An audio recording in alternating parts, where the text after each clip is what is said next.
warahmatullahi wabarakatuh. Waalaikumsalam warahmatullahi wabarakatuh. Selamat siang. Siang, Bu. Bagaimana kabarmu, sehat? Alhamdulillah, luar biasa. Allahu Akbar. Oke, hari ini nihil?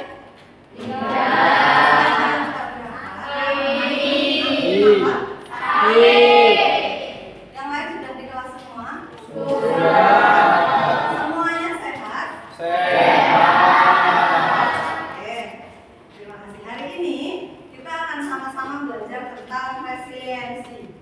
Apa itu resiliensi, kemudian apa manfaatnya, dan apa pentingnya untuk hidup kita akan kita pelajari bersama-sama.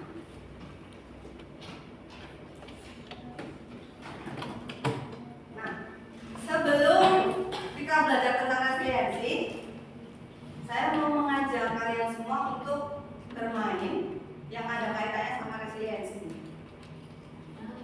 Permainannya berkelompok. Apa permainannya? Ayo bangun menara. Saya akan memintamu untuk berkelompok sejumlah 35 siswa ya berarti ya. Dibagi 5 kelompok saja. Jadi masing-masing kelompok jumlahnya 7. Yang bagi saya atau gimana? Mulai pembelajaran hari ini, saya akan mengajakmu untuk bermain. Bermain ayo membangun menara terdiri dari beberapa siswa dalam satu kelompok karena jumlahnya 35 dibagi menjadi 5 kelompok. Jadi masing-masing kelompok jumlahnya 7. Yang bagi saya atau sendiri? Oke, saya aja. 1, 2, 3, 4, 5, 6, 7. Satu kelompok itu ini segini satu kelompok. Oke. Nah, terus yang ini 1, 2, 3, 4, 5, 6, 7 sampai Ibnu. 1, 2, 3, 4, 5, 6, 7. 1, 2, 3, 4, 5, 6 sama belakangnya 1. Yang lain satu kelompok. 7 orang. Silakan mencari satu tempat yang nyaman dan bawa bukumu masing-masing ke dalam kelompokmu. Yuk. Yuk. Di depan boleh, di tengah boleh, di pojok boleh, di belakang boleh.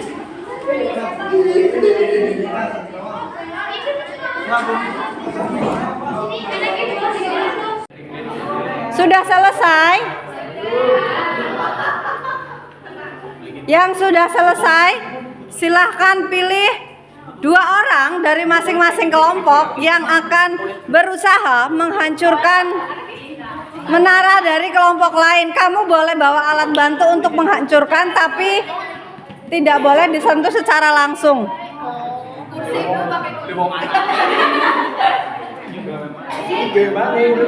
Bagaimana ini sudah?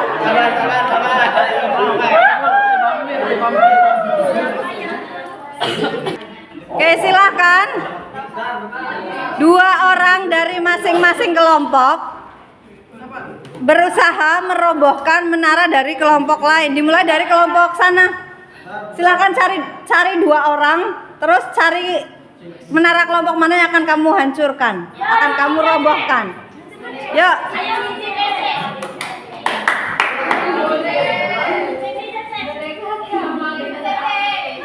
Ya.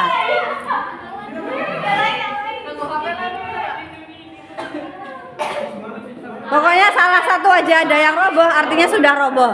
Bu, ini tuh kan 2 orang. Ya. Misal aku kayak gini, misal aku mana terus nggak terus ini ngebuat Boleh. Ya, yang dirobohkan satu menara di kelompok yang sama. berapa kali? Ya, silahkan dicoba. Ya, yang lagi ya satunya. Kamu kan masih punya kesempatan untuk merobohkan.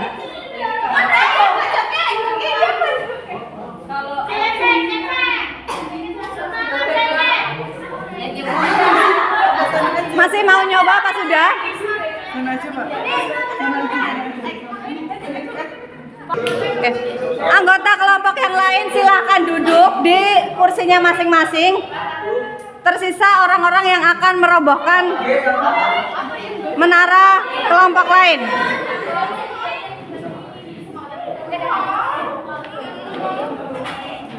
Kepri, ya gambreng.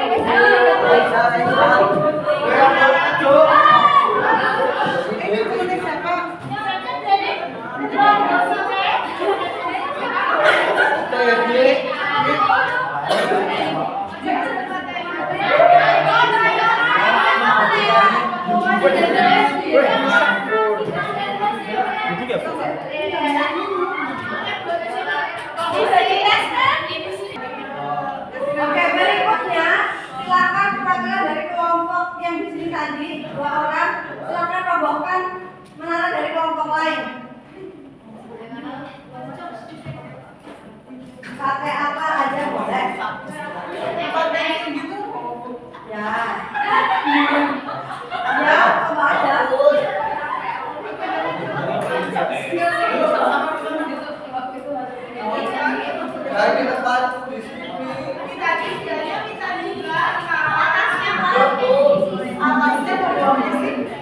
Terserah mau atasnya mau bawahnya, yang penting itu roboh. Berapa kali percobaan? 3. Ya.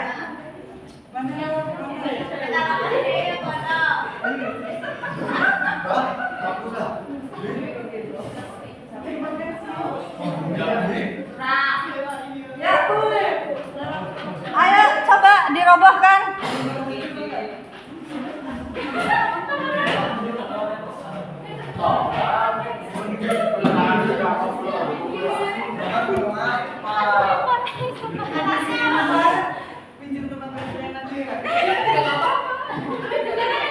Ayo coba dirobohkan.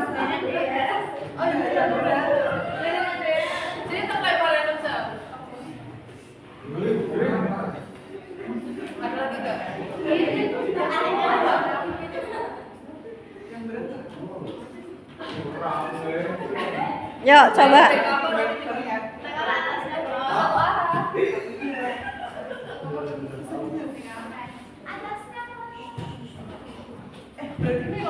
Ayo 1, 2, 3. Oke, terima kasih. Kelompok sana. Kelompok yang di pojok sana 2 orang silahkan maju. Enggak, kelompok yang tadi belum berusaha merobohkan menara kelompok lain masing-masing silahkan maju 2 orang. 3 kelompok belum. Yuk, silahkan maju 2 orang.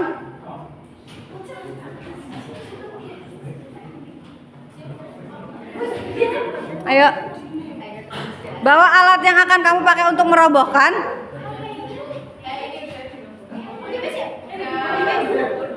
Dan kamu boleh merobohkan kelompok manapun. Yuk.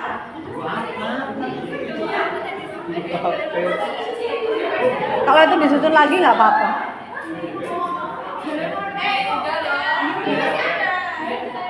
Yuk. Saya hitung. Hitungan ketiga silahkan robohkan menara kelompok lain. 1, 2,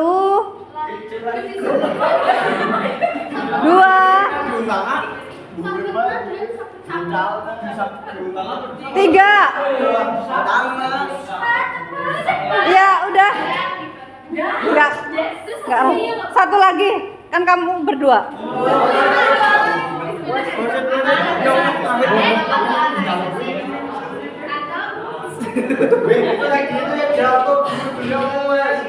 Kan enggak dipukul.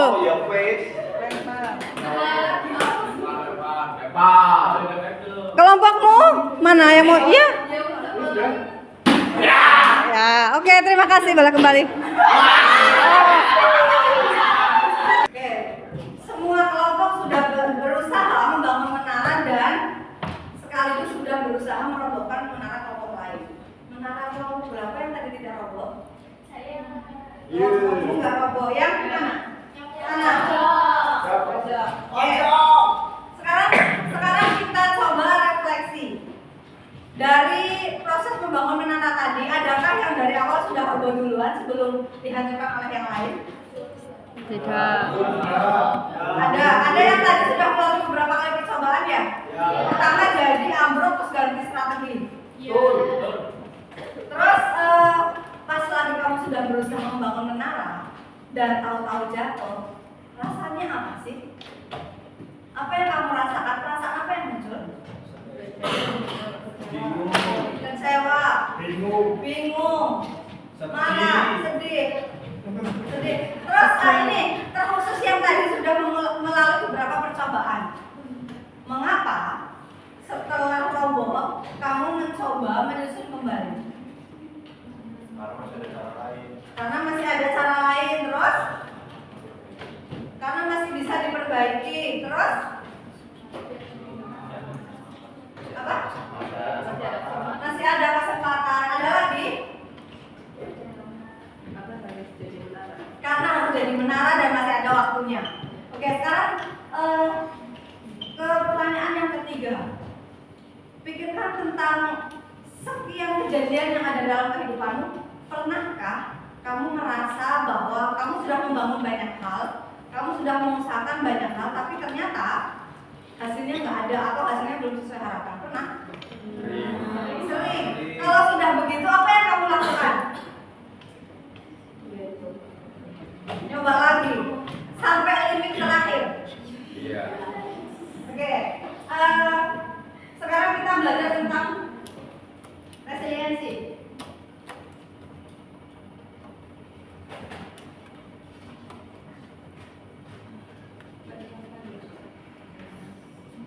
Berikutnya kita akan belajar tentang apa itu resiliensi. Silakan dilihat dulu tampilan.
Adakah yang bisa membantu saya menjelaskan dari tampilan tadi apa itu resiliensi?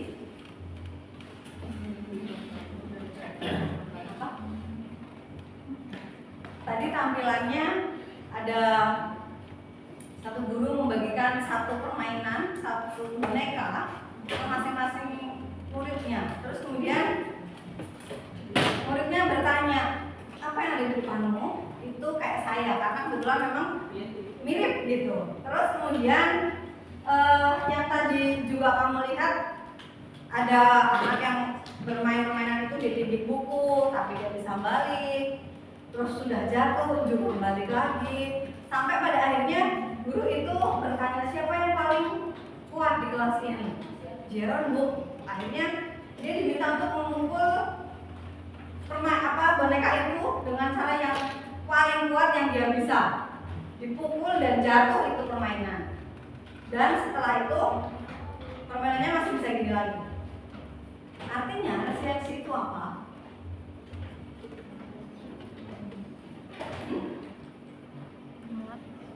Sesuai pemahaman resiliensi itu apa?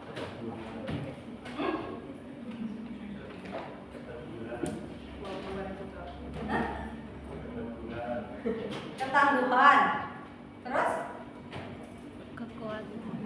Kamu pernah jatuh? Setelah itu kamu memilih untuk bangun. Begitulah resiliensi. Ketika kamu jatuh, kita jatuh pada kondisi apapun, kita mencoba untuk bangkit kembali. Nah, kalau di sini resiliensi adalah kemampuan seseorang untuk bangkit kembali dan pulih dari kesulitan, stres, trauma yang dialami dalam hidup. Ini berarti kemampuan untuk beradaptasi. Bagaimana kamu menyesuaikan dengan kondisi yang kamu hadapi? Pernahkah kamu belajar naik sepeda? Jatuh apa langsung bisa? Jatuh. Setelah kamu jatuh, apa yang kamu pikirkan? Apa kamu berhenti? Tidak. Nyoba lagi? Iya. Kenapa kamu coba lagi? Pengen bisa. Pengen bisa. Padahal kamu punya dua pilihan. Satu, kamu berhenti karena sudah babak belur, sudah sakit, labu, jatuh. Yang kedua, kamu punya pilihan untuk mencoba kembali dengan harapan suatu saat saya akan bisa. Sama halnya dengan kehidupanmu. Kehidupan tidak selalu menawarkan tentang kenyamanan, betul? Ada yang dari dulu sampai hari ini bahagia terus? Tidak. Ada yang dari dulu sampai sekarang sedih terus? Enggak. Ada yang pernah berpikir untuk sudahlah, saya tidak usah meneruskan hidup gitu, enggak ada kan ya? Kalau kamu dulu pernah gagal dan mencoba lagi, artinya sebenarnya kamu sudah belajar tentang resiliensi. Tapi di luar sana ada beberapa orang yang belum cukup punya ketangguhan menghadapi permasalahan. Contohnya, mengapa resiliensi itu penting? Salah tiganya karena ini. Ada cerita anak SD gantung diri karena dibully temannya. Ada cerita anak SMP bunuh diri karena HP-nya disita. Atau yang kemarin sempat rame, ada siswi perempuan yang hampir melukai ibunya karena nggak dikasih uang buat bayar skincare. Atau kalau di sekolah kadang-kadang ada yang nggak mau sekolah kalau tidak dibelikan motor ini misalnya, atau tidak dibelikan handphone ini, atau tidak dicukupi, dipenuhi apa yang dia inginkan. Kayak gitu. Apakah kamu termasuk demikian? Tidak. Semoga tidak sampai.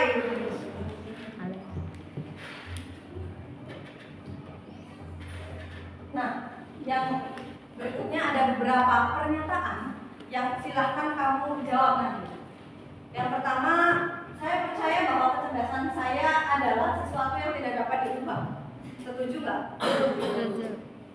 Ada yang enggak setuju. Kenapa nggak setuju? Karena masih bisa diusahakan. Yang kedua, ketika saya menghadapi tantangan, saya biasanya menyerah karena saya rasa saya nggak mampu. Tidak. Yang ketiga, saya percaya bahwa saya dapat meningkatkan kemampuan saya kalau saya mau berusaha. Yang keempat, saya cenderung menghindari tantangan karena takut terlihat bodoh. Tidak. Enggak. Kadang mungkin ada iyanya, ada enggaknya ya. Yang kelima, saya melihat kegagalan sebagai kesempatan untuk belajar. Atau kegagalan adalah akhir segalanya. Oke. Yang keenam, usaha dan kerja keras adalah kunci untuk mencapai kesuksesan. Ya. Yang ketujuh, ya pakai doa juga. Yang ketujuh, bakat alami adalah faktor terpenting dari sekedar usaha. Iya nggak? Iya. Enggak, karena pada hakikatnya yang lebih penting dari sekedar bakat adalah usaha kita untuk mencapai apa yang kita mau.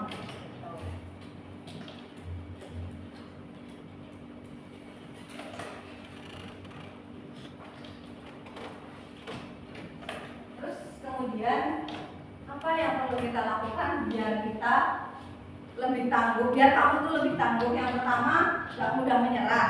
Karena satu-satunya hal yang akan membuatmu benar-benar gagal ya ketika kamu tidak mencoba. Misalkan kamu dulu pas belajar naik sepeda, terus jatuh nggak mau nyoba lagi, bisa dipastikan sekarang kamu nggak bisa naik sepeda. Tapi kalau kamu nyoba lagi, ada kemungkinan kamu bisa. Yang kedua, mau mencoba lagi itu tadi. Yang ketiga, percaya bahwa setiap usaha bisa merubah nasib. Fokus pada solusi. Kamu punya masalah itu wajar, itu normal. Yang tidak normal, yang tidak wajar adalah ketika kamu punya masalah dan kamu menghindar dari masalah itu. Karena masalah tidak akan selesai hanya dengan dihindari. Yang berikutnya, mengambil pelajaran dari sebuah kegagalan untuk mencoba mencari keberhasilan yang bisa diupayakan. Dan yang terakhir, kalau pada saatnya nanti kamu punya masalah dan kamu merasa kamu tidak mampu menyelesaikannya, kamu bisa cari bantuan ke orang lain, siapapun itu. Karena memang fenomenanya hari ini banyak remaja yang mengalami gangguan kesehatan mental. Tidak sama dengan gila, tapi ketika kamu tidak bisa menyelesaikan permasalahanmu, atau mungkin kamu insomnia berhari-hari, atau kamu punya ketakutan yang sangat khawatir, itu juga sudah menjadi bagian dari kesehatan mentalmu terganggu. Sampai sini ada yang mau kamu tanyakan atau kamu sampaikan? Belum. Assalamualaikum warahmatullahi wabarakatuh. Berikutnya berkaitan dengan penerapan resiliensi dalam kehidupan sehari-hari. Kamu pernah gagal ujian? Pas sudah gagal, apa yang kamu lakukan? Menangis. Terus setelah itu udah nggak belajar lagi. Pelajaran paling sulit apa?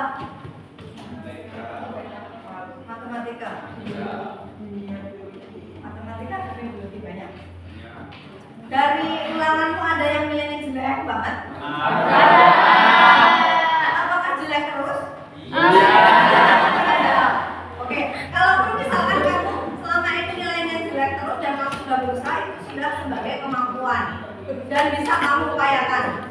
Setidaknya ada peningkatan, misalkan dari 65 ke 68 itu udah mental. Tapi kata kuncinya adalah gini, ketika kamu gagal ujian, kamu perlu mencari cara belajar yang tepat atau ke bimbel atau tanya ke temennya pada saat belajar, bukan pada saat ulangan.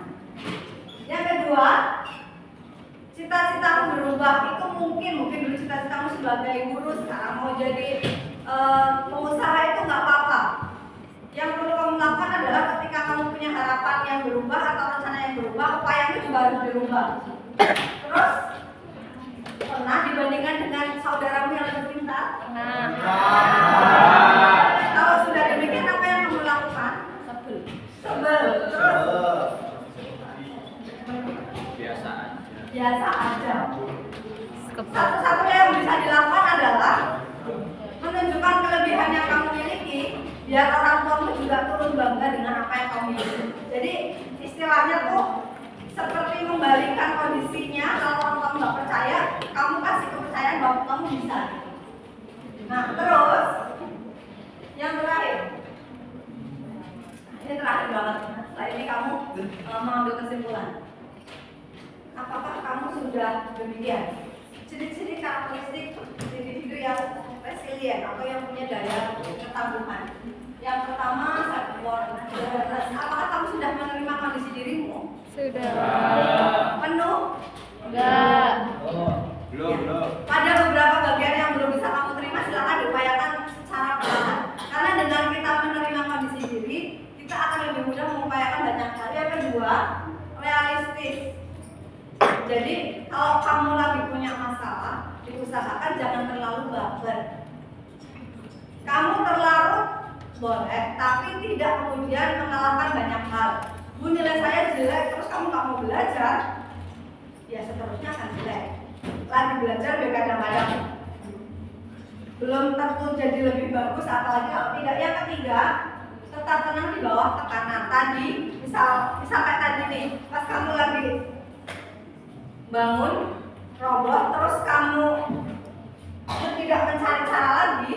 ya kayaknya menaranya nggak akan kebangun, atau pas menaramu mau dirobohkan sama yang lain, kamu udah gitu. Padahal belum tentu sebenarnya mereka ngincar menaramu, tapi kalau kamu udah gitu tuh kayak makin asik dijadikan bahan percobaan. Tuh kan deh kayaknya ini nggak cukup kuat gitu. Jadi menunjukkan bahwa kadang-kadang kamu nggak percaya. Terus yang berikutnya,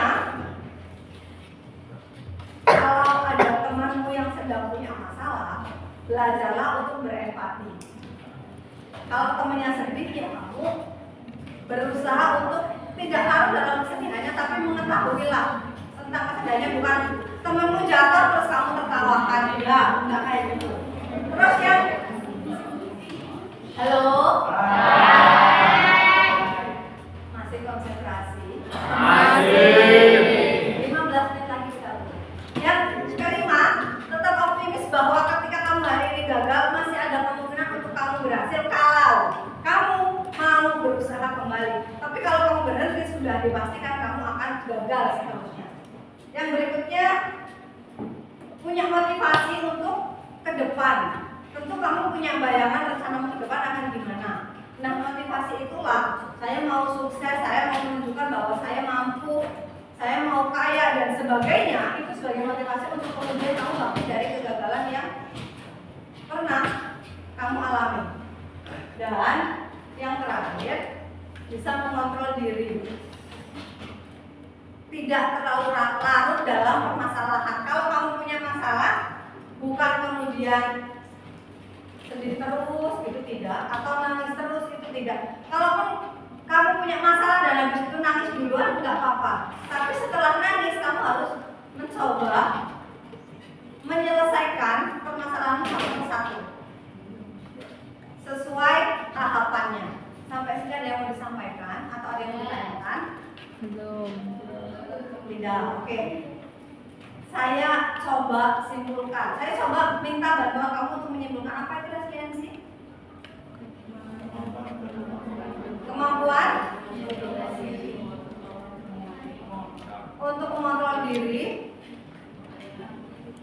bangkit dari permasalahan yang dihadapi.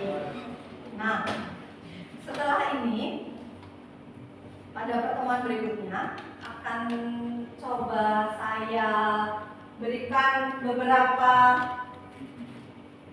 pernyataan instrumen yang kamu boleh scan. Nanti setelah itu hasil dari ini akan mencoba mengetahui bagaimana kondisimu hari ini. Nah, sebagai penutup, seperti yang tadi saya sampaikan, jika kamu merasa bahwa masalahmu terlalu berat dan kamu tidak mampu untuk menyelesaikan permasalahanmu sendiri, silahkan cari bantuan ke orang lain siapapun itu, agar kejadian-kejadian yang kayak tadi ada bunuh diri dan sebagainya itu tidak terjadi. Begitu ya? Ya. Oke. Terima kasih untuk perhatiannya. Kurang lebihnya mohon maaf. Wassalamualaikum warahmatullahi wabarakatuh. Waalaikumsalam.